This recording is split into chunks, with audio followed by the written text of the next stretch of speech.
오늘부터 우리는 민수기를 함께 살펴보려고 합니다. 민수기는 많은 성도들에게 익숙한 책은 아닙니다. 아니 솔직히 말하면 많이 읽히는 책도 아닙니다. 창세기와 출애굽기까지는 그래도 비교적 익숙합니다. 그런데 레위기를 지나 민수기에 들었으면 많은 분들이 갑자기 속도가 떨어집니다. 숫자가 나오고 족보가 나오고 진 배치가 나오고 인구조사가 나옵니다. 이게 도대체 나와 무슨 상관이 있나 싶어집니다. 그래서 누군가에게 성경에서 제일 좋아하는 책이 무엇입니까? 라고 물으면은 아마 창세기, 시편, 요한복음, 로마서라고 대답하는 분은 많아도 민수기라고 대답하는 분은 거의 없습니다. 민수기는 그만큼 사랑받는 책은 아닙니다. 그리고 그렇다 보니까 설교도 많지가 않습니다. 그러나 우리가 분명히 기억해야 할 것이 있습니다. 모든 성경은 하나님의 감동으로 된 것입니다. 교훈과 책망과 바르게 함과 의로 교육하기에 유익하다고 하신 그 말씀 속에는 이 민수기도 포함되어 있습니다. 그러므로 민수기는 덜 중요한 성경이 아니라 아직 우리가 그 유익을 충분히 발견하지 못했을 뿐입니다. 오늘 우리는 민수기를 본격적으로 강의해 가기에 앞서서 먼저 이 책을 어떻게 읽어야 하는지를 함께 살펴보려고 합니다. 그리고 그 중심 주제를 한 문장으로 말하면 이것입니다. 민수기는 광야에서 주시는 하나님의 말씀이다 라고 말할 수 있습니다. 민수기는 말 그대로 백성의 숫자를 센 책이다 라는 이런 뜻입니다.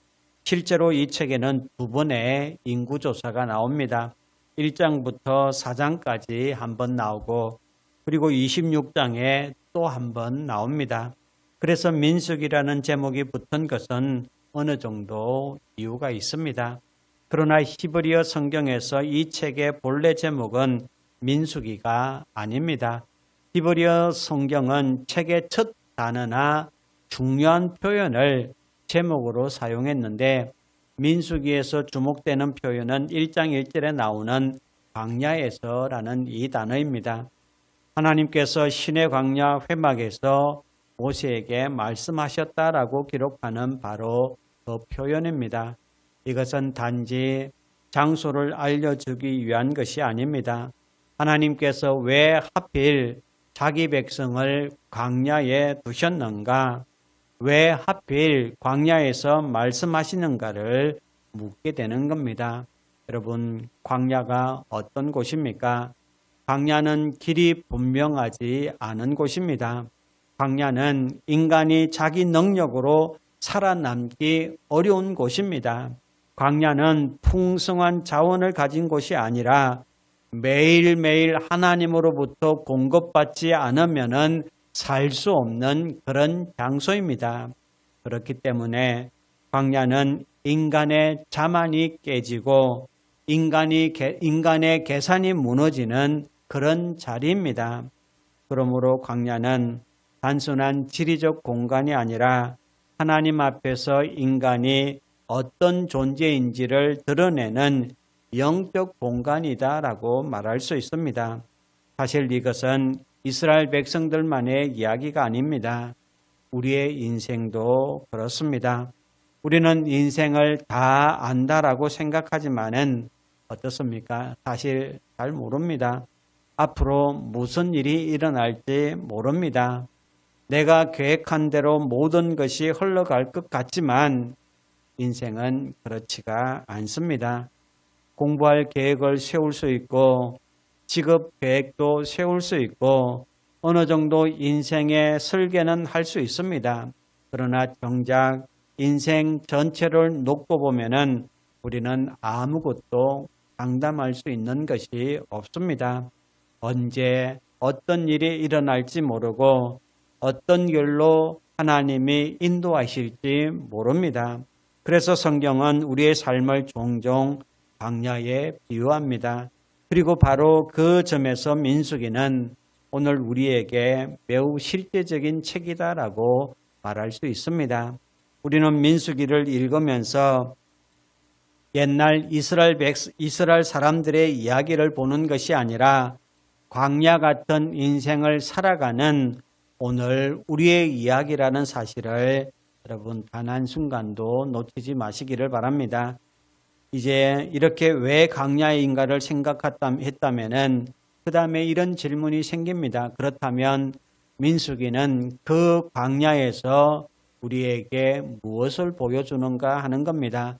바로 여기서 우리는 첫 번째로 민수기가 기록하는 광야 교회의 긴 이야기를 보아야 합니다. 출애굽기, 레위기, 민수기, 신명기 이 네 권은 모두 광야 40년과 관련이 있습니다. 그러나 그 시간의 대부분을 실제로 담고 있는 책은 민수기입니다.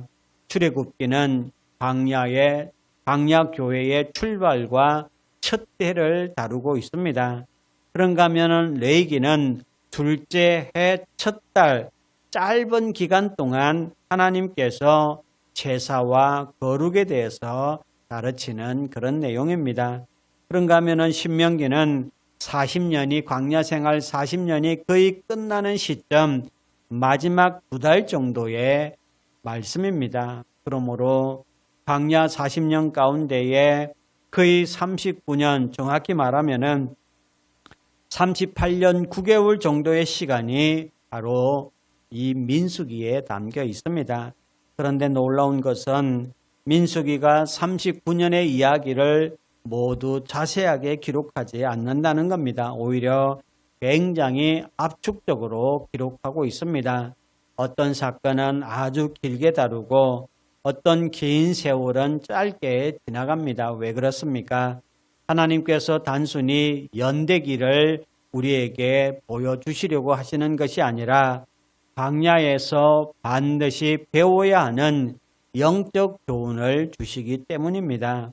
여기서 우리가 기억해야 할 아주 중요한 사건이 있습니다. 바로 여러분도 잘 알고 있는 가데스 바네아에서의 반역 사건입니다. 정탐꾼 12사람이 가나안 땅을 보고 왔습니다. 그 땅은 정말로 좋은 땅이었습니다. 그러나 10명의 정탐꾼은 그 땅의 거인들만 보았습니다. 그들은 하나님의 약속보다 눈앞의 현실을 더 크게 보았습니다. 그래서 백성들은 두려워했고 결국 애굽으로 돌아가자고 말했습니다. 여러분, 이것은 불신앙입니다. 불신앙은 단순히 하나님이 없다라고 말하는 것이 아닙니다. 하나님의 약속보다 눈에 보이는 현실을 더 크게 여기는 것이 바로 불신앙입니다. 하나님의 말씀보다 내 계산을 더 신뢰하는 것이 불신앙이란 말입니다. 그 결과 하나님은 그 세대에게 심판을 선언하셨습니다. 그들은 약속의 땅에 들어가지 못하게 되었습니다. 그리고 광야에서 긴 시간을 보내다가 고생하다가 결국 죽게 됩니다. 여기서 우리는 무서운 한 가지 사실을 봅니다. 하나님의 심판은 꼭 즉각적인 파괴로만 나타나는 것이 아니다라는 겁니다. 때로는 하나님의 심판은 시간을 허무하게 보내게 하시는 것으로 나타납니다. 10하루면 갈 길을 40년 동안을 돌게 하시는 것입니다. 들어갈 수 없는 곳을 바라보면서 그 주변을 맴돌게 하시는 것입니다. 이것이 얼마나 실망스러운 일입니까? 그 시간은 단순한 지연이 아닙니다. 하나님의 진노 아래 허비된 시간이란 말입니다. 이것은 우리에게도 큰 경고가 됩니다. 우리는 인생을 오래 산 것이 중요한 것이 아닙니다. 하나님과 함께 바르게 사는 것이 중요하다는 사실을 여러분 놓치지 마시기를 바랍니다. 신앙 없이, 순종 없이, 회개 없이 하나님을 바라보지 않고 살아가는 오랜 세월은 결코 복이 아닙니다. 길게 사는 것 자체가 은혜가 아니라 하나님 안에서 사는 것이 은혜인 줄 믿으시기를 바랍니다. 그런데 민수기는 거기서 끝나지 않습니다. 민수기는 절망의 이야기만 기록하지 않습니다. 하나님은 광야에서 한 세대를 무너뜨리는 동시에 또 다른 세대를 준비시키십니다.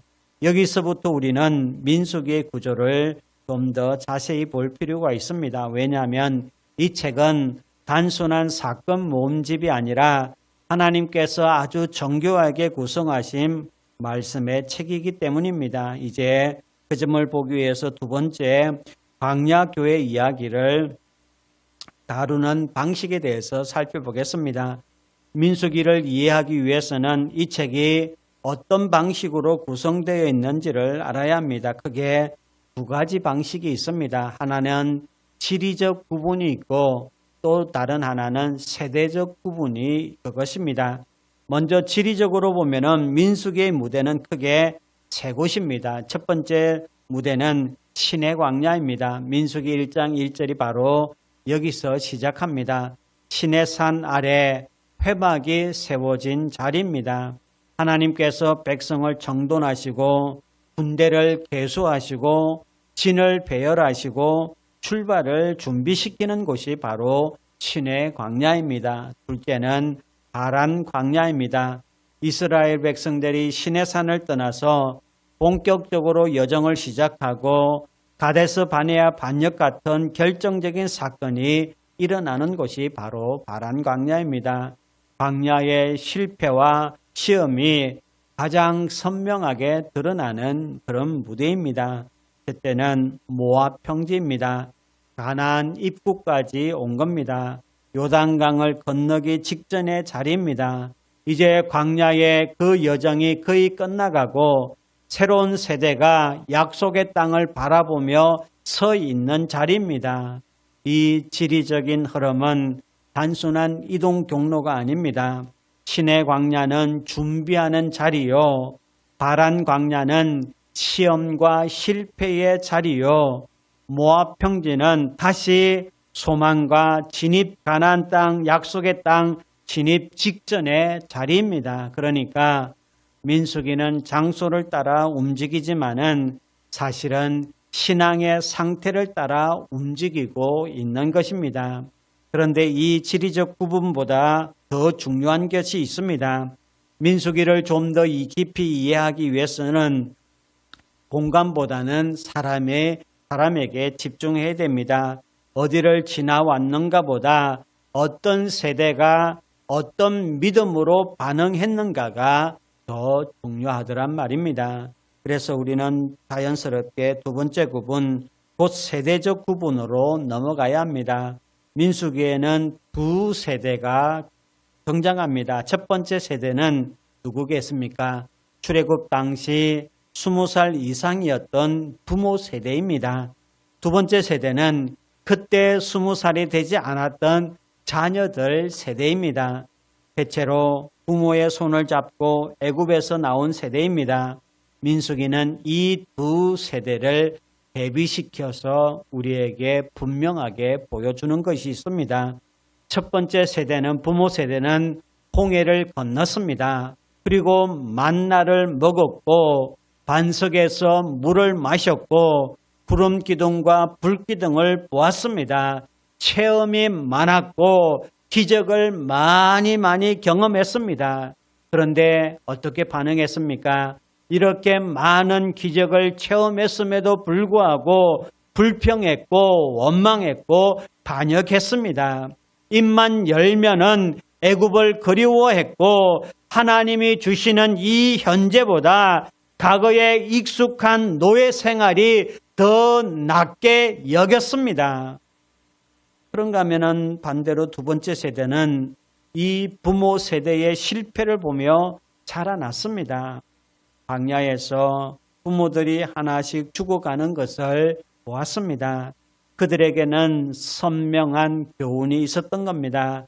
하나님 없이 사는 길이 어떤 끝에 이르는가, 그 결과가 무엇인가, 그들은 눈앞에서 똑똑히 배운 것입니다.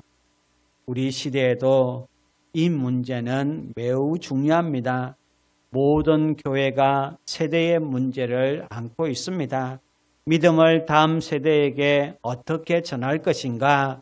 부모의 신앙이 자녀에게 어떻게 이어질 것인가? 이것은 단순한 교육 프로그램의 문제가 아닙니다. 교회의 가장 깊은 고민 중에 하나입니다. 그런데 민수기에는 놀랍게도 부모 세대가 믿음을 잘 보여주어서 자녀가 그것을 본받은 이야기가 아니라는 겁니다. 오히려 부모 세대의 처절한 실패를 보고 자녀 세대가 정신을 차린 이야기다라고 말할 수 있습니다. 이 구조는 매우 슬픈 구조입니다.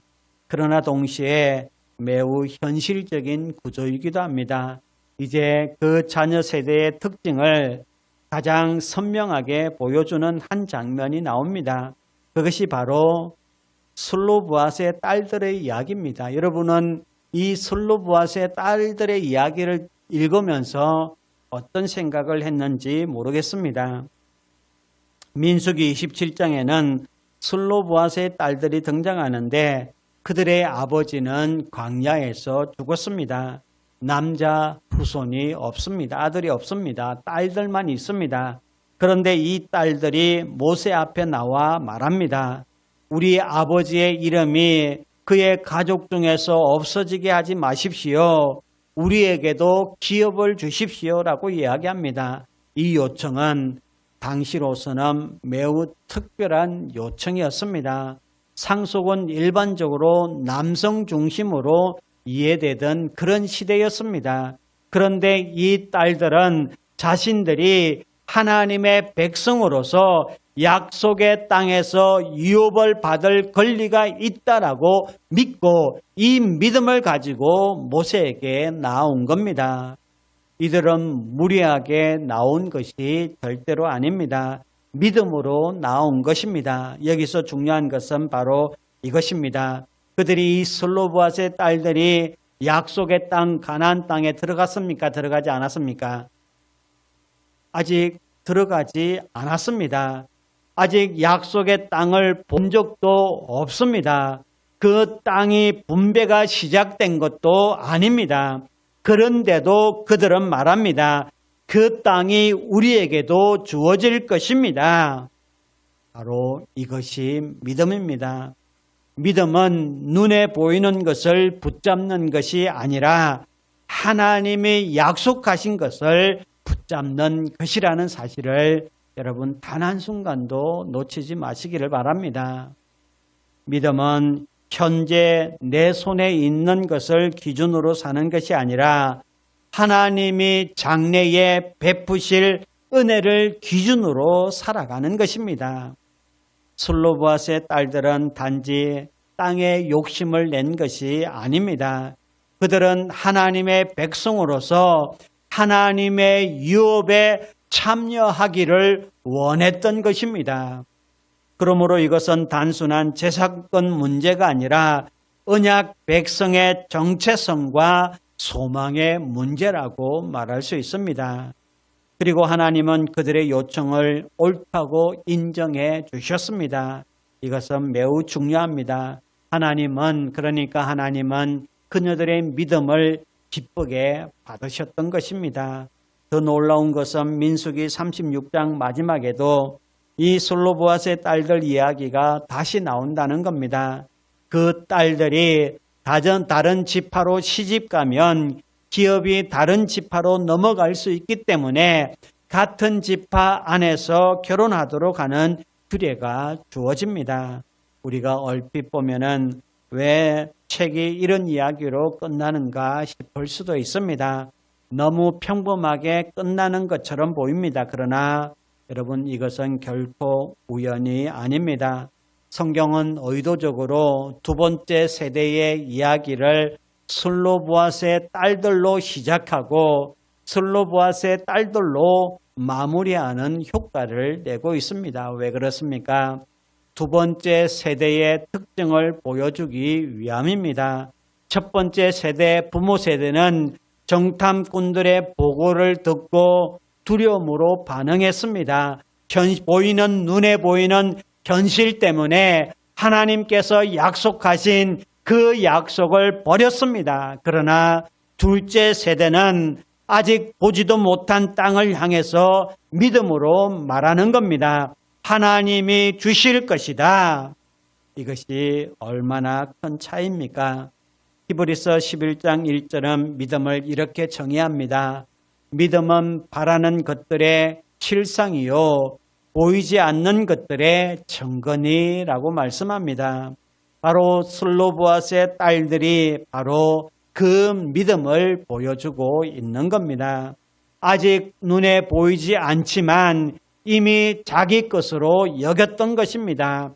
아직 손에 잡히는 것은 아무것도 없지만은 하나님이 반드시 주실 것이라는 이 확신을 붙들고 있었던 것입니다. 사랑하는 성도 여러분, 우리도 마찬가지입니다. 우리는 아직 천국을 보지 못했습니다. 우리는 아직 부활의 몸을 입지 않았습니다. 우리는 아직 완성된 구원을 경험하지 않았습니다. 그런데도 우리는 압니다. 주님이 예비하신 기업이 있다고, 하나님이 자기 백성을 위해서 준비하신 영원한 유업이 있다라는 사실을 믿고 오늘을 살아가는 저와 여러분이란 말입니다. 그러므로 신자는 현재만 보고 사는 사람이 아니라 장래의 은혜를 바라보며 사는 사람입니다. 바로 여기서 이제 민수기의 메시지가 오늘 우리의 삶에 직접 연결됩니다. 광야의 두 세대 이야기는 옛날 이야기로 끝나지 않습니다. 그것은 지금 광야 같은 세상을 살아가는 우리에게 그대로 적용됩니다. 그래서 이제 우리는 세 번째 대지로 넘어갑니다. 광야는 우리의 철로 역정입니다.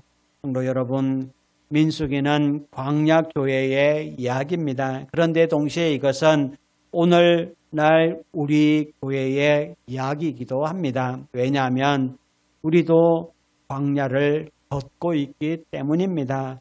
우리는 이미 구원을 받았습니다. 그러나 아직 구원이 완성되지는 않았습니다.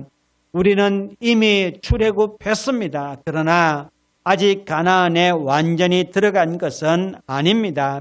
이 사이가 바로 광야입니다. 존 버녀는 이것을 철로 역정이라고 불렀습니다. 하나님 나라를 향해 순례자의 길이란 말입니다. 성경도 우리를 나그네요 순례자라고 말합니다. 베드로도 흩어진 나그네들에게 편지한다라고 했습니다. 그러므로 오늘 우리 신자의 정체성은 이 땅에 정착해서 살아가는 정착민이 아닙니다. 순례자들입니다. 나그네들입니다. 이제 이 광야 같은 철로 역정을 어떻게 걸어가야 하는지 민수기는 세 가지 매우 중요한 교훈을 우리에게 줍니다. 첫 번째, 목적지를 놓치지 마십시오. 광야의 가장 큰 위험은 담지 힘든 것이 아닙니다. 광야의 가장 큰 위험은 목적지를 잃어버리는 것입니다. 이스라엘 백성의 문제는 그들이 광야에서 고생한 그 고생이 아니었습니다. 고생 때문에 그들이 실패한 것이 아닙니다. 목적지를 잊었기 때문에 실패한 겁니다. 목적지를 잊으면 어떻게 됩니까? 광야가 집처럼 느껴지기 시작합니다. 그러면 인생의 관점이 바뀝니다. 어떻게 하면 여기서 덜 힘들게 살까? 어떻게 하면 여기서 좀 더 편하게 살까? 어떻게 하면 여기서 더 많이 누릴까?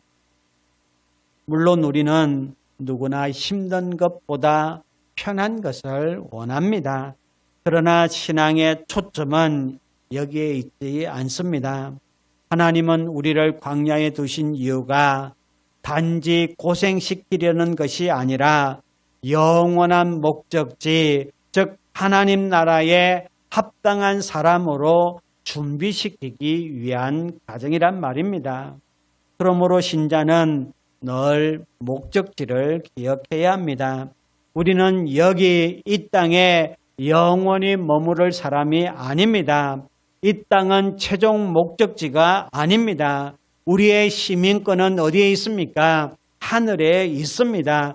이 목적지를 잊으면 신앙은 금방 세속화된다는 사실을 여러분 놓치지 마시기를 바랍니다.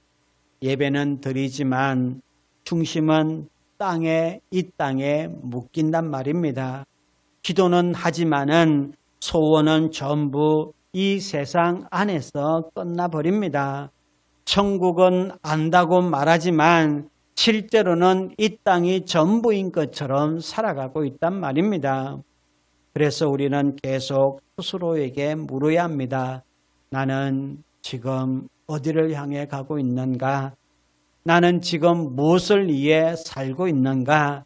내 삶의 중심은 광야에 정착하는 것인가? 아니면 약속의 땅을 향해 가는 것인가? 날마다 점검해야 합니다. 그런데 목적지를 놓치지 않는 일은 개인의 결심만으로는 쉽지가 않습니다. 광야는 너무 길고 너무 지치고 너무 외롭기 때문에 그렇습니다. 그러므로 하나님은 우리에게 또 하나의 큰 은혜를 주셨습니다. 그것은 바로 공동체입니다. 그래서 두 번째 적용으로 교회 공동체에 결속해야 합니다. 광야에서 혼자 가는 것은 매우 위험합니다. 영적으로 말하면 거의 자살 행위와 같습니다. 하나님은 자기 백성을 한 사람씩 따로따로 광야에 보내지 않으셨습니다. 공동체로 보내셨습니다. 함께 진을 치게 하시고 함께 이동하게 하시고 함께 예배하게 하시고 함께 싸우게 하셨습니다. 왜 그렇습니까?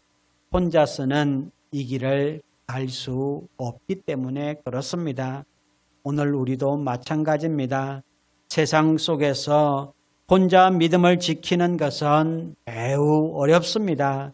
내 주변의 가치관은 다 세상적이고 내가 손해보는 것 같고 나만 이상한 사람처럼 보일 때가 너무나 많습니다. 그럴 때 교회가 필요하고 공동체가 필요합니다. 서로를 붙들어주고 서로를 기도해주고 격려해주고 때로는 책망해주고 위로해주는 그런 지체가 필요하단 말입니다. 그런데 오늘날 의외로 많은 그리스도인들이 교회 공동체에 속하는 것을 하나의 선택사항처럼 생각합니다. 있으면 좋고 없어도 버틸 수 있는 것으로 여긴단 말입니다. 아니, 없는 게 더 좋게 여기는 사람도 너무나 많습니다. 그러나 성경은 그렇게 말하지 않습니다. 교회 공동체는 신앙생활의 부속품이 아니라 하나님이 광야를 건넌 자기 백성에게 주신 생존을 위한 은혜인 줄 믿으시기를 바랍니다. 물론 오늘 우리의 현실은 쉽지 않습니다. 다들 바쁩니다. 이제는 교회 개념도 지역 교회 개념도 옛날보다 약해져 버렸습니다. 차를 타고 오가고 각자의 일정들이 너무나 복잡합니다. 그렇다 보니 관계는 얕아지고 카톡 몇 줄로 교제를 대신합니다. 그러나 그렇게 해서 진짜 공동체가 채워질 수 없습니다. 그래서 우리에게는 의지적인 결단이 필요합니다. 나는 교회를 단순히 출석하는 곳으로 여길 것인가?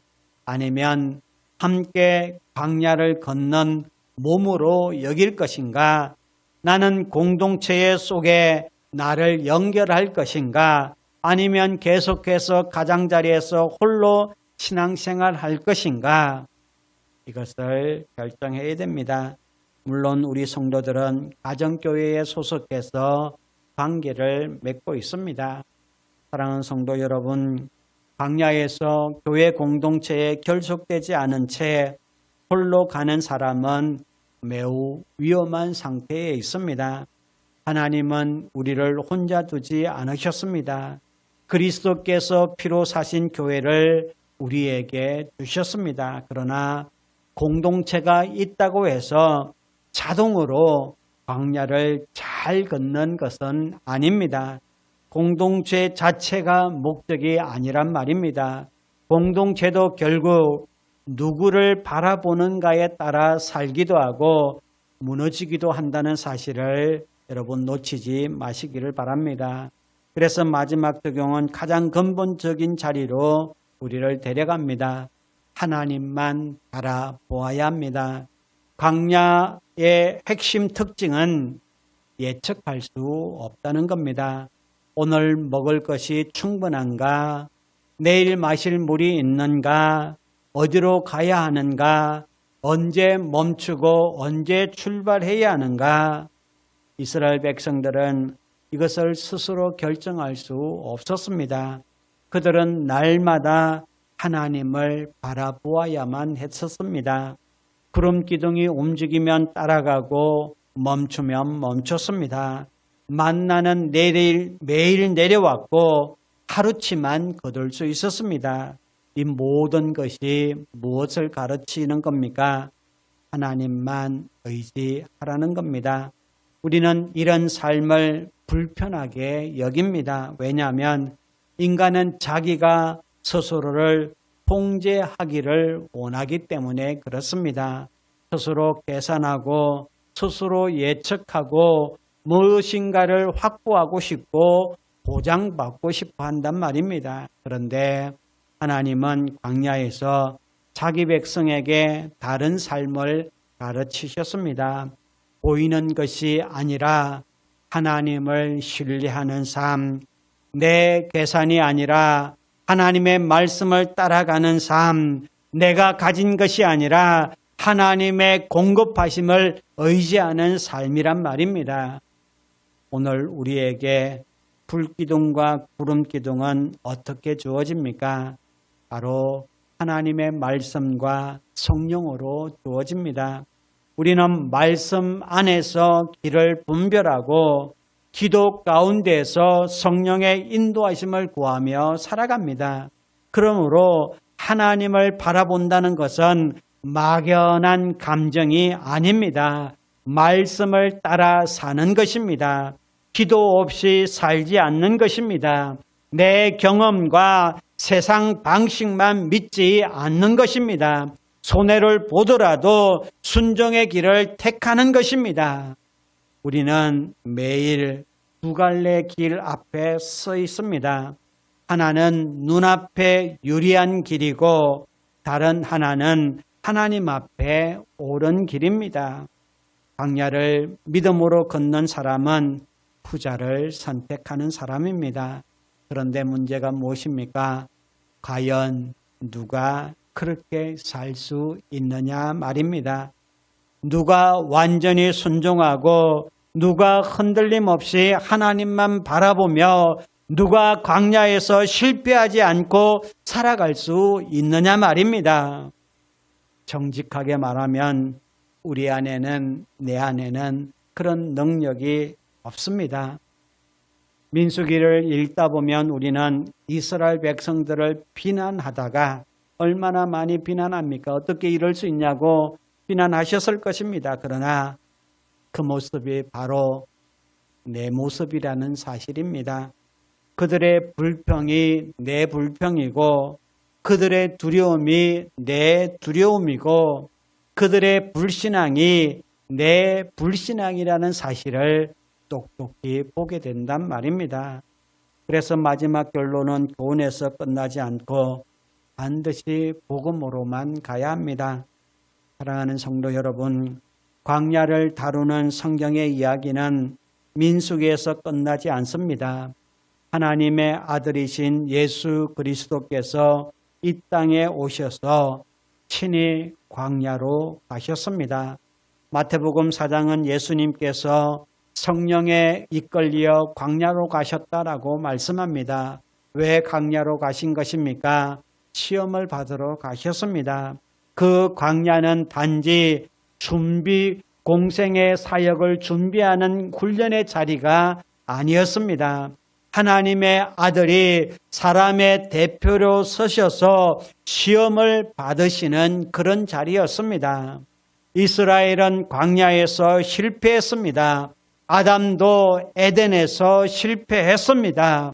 우리도 우리의 삶의 광야에서 계속해서 실패하며 살아가고 있습니다. 그러나 우리가 믿고 의지하며 바라보고 살아가는 예수 그리스도는 실패하지 않으셨습니다. 주님은 먹을 것이 없는 곳에서, 도와줄 사람이 없는 곳에서, 극심한 조건 속에서 오직 하나님의 말씀으로 마귀를 물리치셨습니다. 완전한 순종으로 승리하셨단 말입니다. 왜 그렇게 하셨습니까? 우리를 대신하여 우리의 대표로 우리의 의가 되어주기 위해서 그렇게 하셨습니다. 성도 여러분, 우리는 우리의 나의 성공 때문에 구원받는 것이 절대로 아닙니다. 우리는 광야에서 단 한 번도 넘어지지 않았기 때문에 천국 가는 것이 아닙니다. 우리는 예수 그리스도의 완전한 순종과 의로움 때문에 하나님 나라에 들어가는 것입니다. 이것이 복음입니다.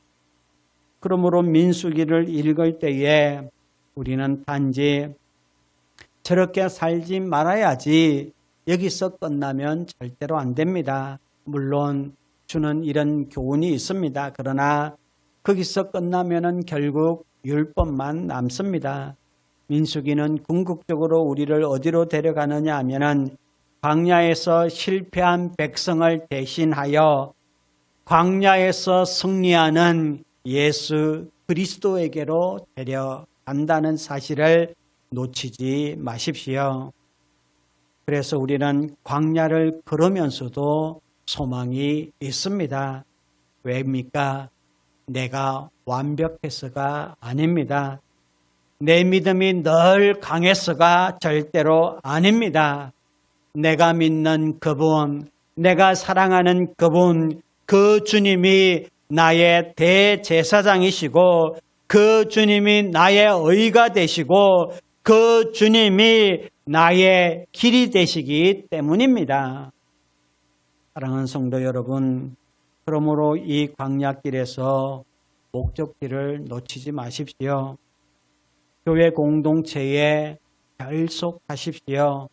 그리고 현실을 바라보는 것이 아니라 그 현실이 아무리 어렵더라도 그 현실 속에서 승리하신 주님만 바라보십시오. 그러나 그 모든 것을 하되 결국 광야로 가신 그리스도, 그리고 광야에서 승리하신 그리스도를 바라보십시오. 그분이 나를 붙들고 계십니다. 그분이 나를 여기까지 인도해 오셨습니다. 그분이 우리의 실패를 넘어서 하나님 나라까지 데리고 가실 것입니다. 그러므로 우리가 민수기를 펼칠 때마다 광야의 어두운 실패 이야기 속에서도 결국 우리를 살리시는 하나님의 은혜와 그 은혜의 완성으로 오신 예수 그리스도를 바라보는 저와 여러분 되시기를 주님의 이름으로 축원합니다.